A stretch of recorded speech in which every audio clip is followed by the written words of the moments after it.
Welcome back. In this episode, we assemble our dig squad and equip them with brushes and hammers to kick off our resource automation. And then I return to the Emerald Gate for a little spot of revenge. Let's get into it. So, since the last episode, I've been spending a bit of time working on the base again. The way that I like to do my base design is by evolving it over time. I'll come up with an idea and then try it out in like one small section, like say here. And if it doesn't work, then I just change it. But if it does work, then I start to expand it out to the rest of the base. You can see an example of that here because I've spent a bit of time getting this part right and then transferred it over to here, but this is not done yet, obviously. Kind of happy with the direction it's going at the moment. I do love the spruce wood and the stone bricks. They contrast quite well. And the key, I think, to creating a realistic looking build, or at least something that has a bit more visual interest, is adding these extra decoration blocks in just key spots. So here I've got cracked stone bricks. I've also got some mossy stone bricks. There's also this variant here, the stone tiles. It's subtly different, which adds a little bit of visual interest. I'm unsure about this stone texture at the back and down here, like the plain stone. Here's a variant where I've just tried replacing the background. And I do like how the moss looks like it's going across into that block there. Yeah, still unsure. I'll see how we go. This is where I'm testing out this idea. I've got these signs as well, which are pretty cool. Always love a good sign. I always like putting dye on it as well because it can read it better. The other thing I've got going on that I always try and do is adding some texture through depth because of the way that the light catches it. So this is just a boring flat wall. But over here, I've put the lantern in this sort of recessed area, which keeps it out of the way, but also it actually looks a lot cooler in my opinion. And the same here, like this could have been a flat wall, but I put these brick walls in instead. And as you're looking down the corridor, there's a lot of texture and depth going on. Maybe a bit visually complicated, I don't know. I guess we'll see how we go. That's how I like to do my builds. And I'm still learning. The other key thing I think is to pick a grid layout that you're going to like and then stick to it. What I've done is like blocks of 3. So here's a block of 3. Here's a block of 3. There's another block of 3 there. Each sort of different modules. Probably hard to see over here. But the design of this room as well is blocks of 3. So 3x3 there, etc. So this room is 3 of the 3x3s. And it just seems to work quite well. It's a good number to use. In fact, any odd number works well, like 5s and 7s. But in this case, I've gone with 3s. All the corridors are 3 wide. All the doorways are 3 wide. Yeah, so that's the general philosophy that I have when it comes to base building. Yeah, as I say, I'm still figuring it out. But I think that's enough yapping about that. We should probably get to the actual episode. So as I mentioned last episode, I've added these extra unearthers, currently unoccupied. This one is ready for my geologist, which I need to do now, I guess. Now this guy has been working so hard, he's actually a master level. So he's actually leveled up to level 5. I actually wanted to see what would happen if I was to try and duplicate him. So maybe we'll start with that. Because if we can get like a level 5, that would be pretty handy. Of course, now I'm realizing maybe it's going to just produce 2 level 1s and I might have lost him. Yes. Ah, crap. Okay. Well, now I know. I just wasted my guy. Oh well. It didn't actually take that long for him to level up. Lesson learned, do not duplicate your villagers because they go back to being unemployed. So that's fine. I can come over here and get this guy back. Excuse me?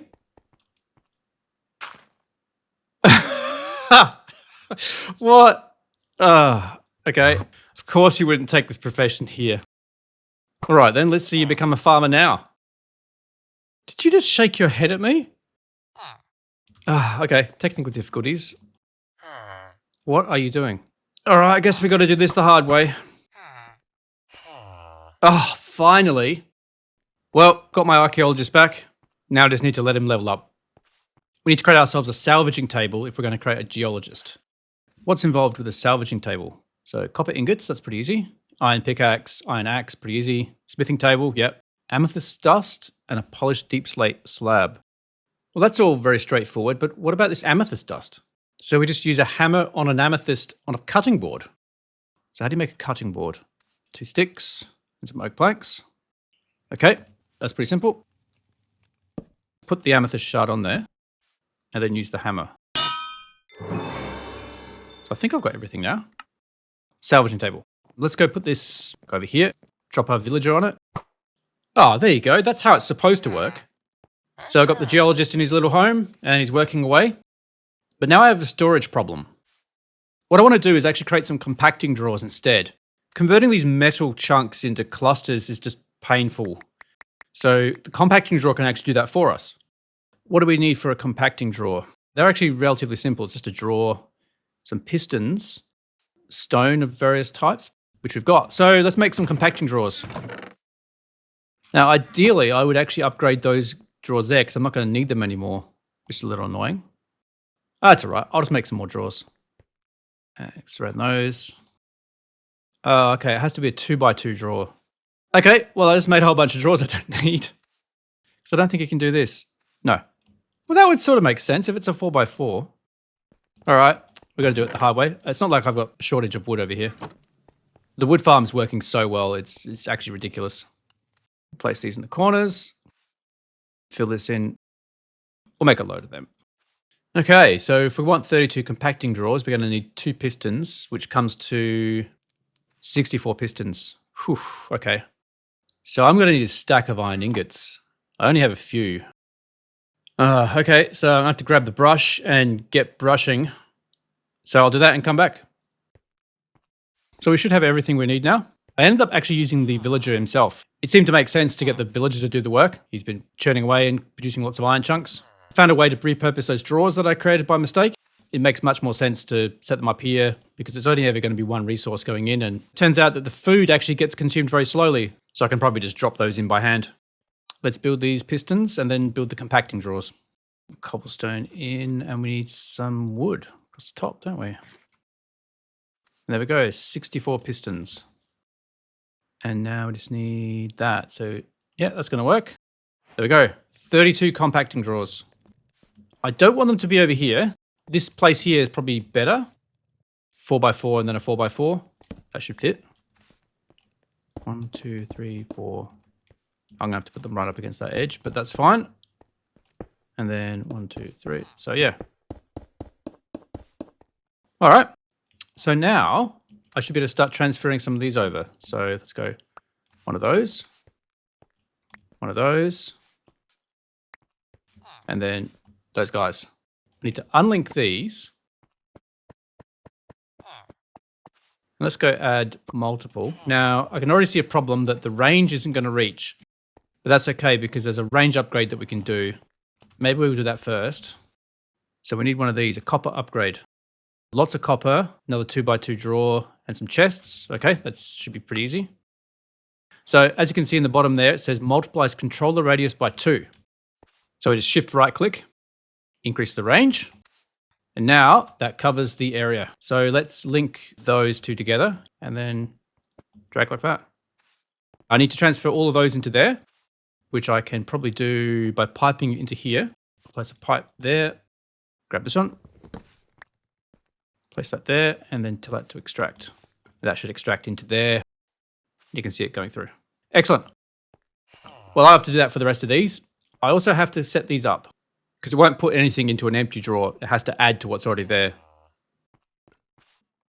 So I finished setting everything up. I've made quite a few changes, actually. I decided in the end that not all of these had to be compacting drawers. A lot of the things here can't be compacted, so there's no point to it. And as you can see, I've got a few spares because I think I over-calculated how many I would need. This guy here is the one that's been working on the dirt. Now, he's actually leveled up to level 4, and he started producing some of these archwood saplings. So that's pretty cool because we're going to need those for one of these quests. I've got all the different unearthers populated. We've got 3 archaeologists and 1 geologist. I've replaced the floor in here with spruce slabs because instead of feeding these manually, I actually want to set up some cobblestone generators and hammers. And so I've created a little space underneath for doing exactly that. So this is where I need to feed them in rather than do some kind of complicated system with, say, a few cobblestone generators and then splitting it amongst the others. I'm just going to do 1-to-1. So 1 cobblestone gen here, and I guess a few hammers to create the sand, 1 here for the gravel, and then dust, and then dirt. And calling back to what I started this episode with, talking about bases and experimentation and stuff, decided to try and experiment a little bit with the floor in here. So rather than just having normal spruce planks everywhere, I thought maybe in the areas where there's high traffic, like walking through doorways and stuff, there might be some wear and tear. So it's something I'm experimenting with. I'm not happy with how this looks yet. I'm still trying out the palette. So the way I created these different variants for these blocks is using something called a chisel. The chisel is pretty simple. It's just 2 iron ingots and a stick. Hold it in your hand and right click, and it gives you this user interface. And you can just drop in some sort of material into here, like the spruce planks, and it gives you all different variants that you can choose. So go through, select one you like, say for example, this diagonal spruce plank stripes, and then just take them out of here. And now that block is that block. The great thing is you can just put that back in there and then choose a different one. You also have options here for previewing it with larger sizes, and some of them are connected. If that's what you're after, then you can use that. It is very cool. Lots and lots of different variants. Way too many to explore. That's how I've created all these different variants. Especially this one here. I like this one. Brick Bond Spruce Planks. Almost the same, but with these subtle color variations. Gives a sense of it's been weathered a bit. I also changed these to dark oak rather than be the stripped spruce logs. Created a little area over here to help me with color selections. Because I've got all the different woods out, I thought it'd be good to have them on the wall so I can very quickly see how they look. In terms of decoration, it doesn't look too bad. Like the OCD part of me wants me to rearrange these so it goes from dark to light, but I don't think I can be bothered moving this quantity of stuff. So I think it might stay, and it doesn't look too bad. It's almost like alternating colors of light and dark. All right, so the last thing we need to finish off our resource generation room is to automate the raw resources. So we'll need some cobble gens and some hammers. Let's start with the cobble gen. What do we need for that? Compressed stone, water bucket, lava bucket, glass. So we're gonna need to get some lava. Where's my entropy manipulator? So this should allow me to make lava and see how this works. Can I just click on it? Yeah, okay. So just right clicking and it makes lava. That's pretty easy. With all that in mind, we should have all the ingredients to make the cobble generator. Done. Let's look at the quests, because I remember there was a quest for that. We got all 3 of those. Some money, some kind of gift. What are we going to get? Sniffer egg. Okay. Oh, we're pretty close to getting all the quests in here. I think it's just this one. Chicken or the egg. Need to find a feather. I'm sure we'll find one in due course. We might come back to that. I wonder if you get a reward for finishing all this. Stone cobble generator, really simple. You don't have to provide it with anything. It just spits out cobblestone. So if I go downstairs here, this one here was going to be sand, which means it needs to go cobble to gravel, gravel to dirt, dirt to sand. So I think that's 3 hammers. So I think that means we can probably put the cobble gen, what is it, 1, 2, 3 here. And if we put like a chest here, that should be producing cobble. There you go. It's auto outputting. So I'll get rid of this for now. So let's build 3 auto hammers and feed it into there. We actually already have an iron auto hammer, which has been working here very nicely for us, which we got from a reward for something. But now we actually have to make 1 or 3. So it's just some glass, gold, redstone, iron, and an iron hammer in the middle there, which is just that. So we should be able to just do this, and that should receive the cobble from that. No. Why not? Maybe it doesn't count as an inventory. Okay. So I think it needs to go into some sort of a chest first. And then from there we can put a iron auto hammer. Yeah, there we go. That's a little bit annoying. I could probably put the cobble chest there and then put these on top. It's a little bit messy. And so that should go into there. That should come out into dirt, and then that should be sand, and then I can pipe it straight up into that. So do I have enough pipes? I do. 3. 1, 2, 3. And that, I think I just need to tell that to extract. It's generating pretty slowly. These are the worst tier of generators and also hammers. We can actually upgrade the iron auto hammer to a gold auto hammer. It just involves this, which we could probably do. And then after you've done that, you can make a diamond one as well, which is even faster. Before I get too carried away in upgrading these, I might finish off the rest of the room. There we go. They're all set up. I made a small change. Changed these over from a chest to a drawer, because once again, I've got loads of drawers. These ones were easy to set up. Naturally processes from left to right, But the ones on this side, I actually had to place by sort of crouching and looking on an angle like this. So sort of imagine this is where I'm trying to place it. I have to kind of place like that so that they're arranged correctly. So if I remove this temporarily, you can see the blue indicator here is going in. So that means it's, it's feeding in from this side. Whereas normally if you place it, it would be left to right. So just be aware of that. And also the other thing is I need to fix up this here. If you place a pipe here, it's going to connect this as well. So you have to make a pipe wrench to fix that. Pipe wrench is pretty easy. It's just iron ingots and a nickel ingot. You can just right click on the edge you want to get rid of and it just removes it. So that's pretty handy. Cool. Well, we've actually got all the resource collection set up that we're going to need. All we need to do really is supply brushes, which I guess we can do manually. And I've got them feeding in through these drawers here. Given that there's a bit of a bottleneck because these guys are processing faster than we can produce the raw resources, they're waiting for a bit, we could upgrade them to gold. But we'll see. This is a good first step. And we can move on. All right, well, the dirt unearther has been producing all these different saplings, the 4 different archwood saplings. I probably should create some bonsai pots for them. It's going to look a bit weird because I should probably put them all together. I might have to move them. Place these down, pop in some hoppers, in the bonsai pots, pop in some dirt, and the sapling. Cool. And then just the same on the other side. And one of those. I'm going to need some axes, obviously. 1, 2, 3, 4. And there we have it, flourishing archwood log. We'll convert that into planks. We'll add the planks to the wall. We'll place the log and see if we can strip it. There you can, cool. I believe we have achieved the objective there. Grab some money, some kind of gift. A hopper, nice. And a tattered tome. Okay, and we should go back to the magician apparently. Complete stage. With these magical resources, you can shape vessels that can hold the living magic of the world, which is called source. Okay, so we've got to craft a Dominion wand, source relay, and 2 source stone. The shop was updated as well, apparently. Oh, there is a lot of stuff in here. Ring of lesser discount. Does that mean that things would be cheaper? That seems like it would be useful to get. Maybe that's worth trying out. Right now, only 1 discount ring can be worn at one time. Is it only going to be discounts in here? Let's try it. Ring of lesser discount costs 50 currently. Reduces the cost of all spells by 10. Ah. Okay. Normally, the word discount would apply to money or how much it costs to pay for something. Surely not spells. That was misleading. Okay, well, I guess we've started down the path of the magic tree, so we might as well keep going with that. We did the quartermaster and then one of the other 2, so I guess we're doing magic, which goes against how I normally play this, but it's probably worth exploring. Ars Nouveau. Okay. So what was this book about?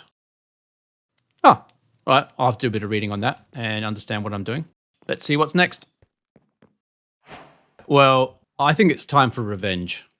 I've grabbed myself another one of these gateway pearls for the Emerald Grove. I've kitted myself out with full diamond except for the blaze gold chest plate.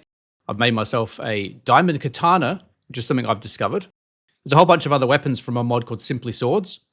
So you can build all kinds of different things like long swords, spears, glaives. I had a look at it. The diamond katana looks pretty cool because it's got a very fast attack speed. So I'm going to give that a go. Pretty simple to make. Just diamonds and a stick, but in a different orientation than your usual sort of straight up and down sword. And I've also created a small arena just in here with a proper gate and proper protection to prevent spiders from getting through, well away from my base. So nothing should go wrong. So let's see how we go.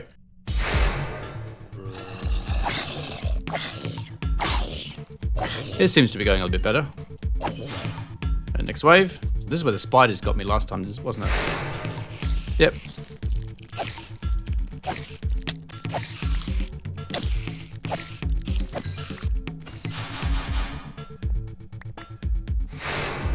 There's another mixed wave.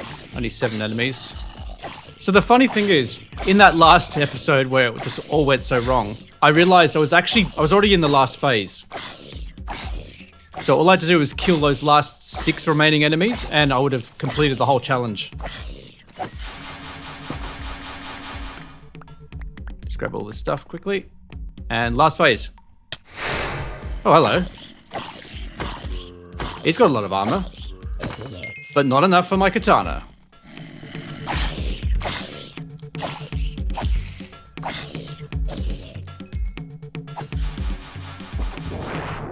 Oh heck. Wow, okay. Instant farm, I guess. Okay, that's awesome. It's so much easier when you've got the right equipment. So that was obviously the outcome we wanted. Let's have a look. What we got? Chipped breach gem. Whole bunch of saplings. We don't need those. We've got them. Sugarcane, bamboo. Okay. All right. Excellent. And we've got a whole farmyard worth of animals, including rabbits. So we're going to have a source of eggs. We can probably get that quest now as well, can't we? Hang on. If I just kill one of these chickens, grab that feather. And we've now completed that quest. And completed the chapter. Cool. Well, there you go. Getting started is officially done. Well, that seems like a good place to leave it. End the episode on a high. It's always a good way to go out. I finally got my revenge. We set up all the resource generation this episode, which was pretty good. I don't feel like we did a huge amount, but sometimes you need to spend time getting things right so that you can set yourself up for success in the future. And in this case, I think that's what we've just done. So we've got those resource generators now. And from here, we should be able to just build whatever our ambition takes us. So in the next episode, probably need to tackle some of that magic stuff, which should be pretty fun. I haven't really played around with many magic mods, so it's going to be kind of interesting. Thanks for watching. Join the Discord if you haven't already. Link in the description. And I'll see you in the next episode. Cheers.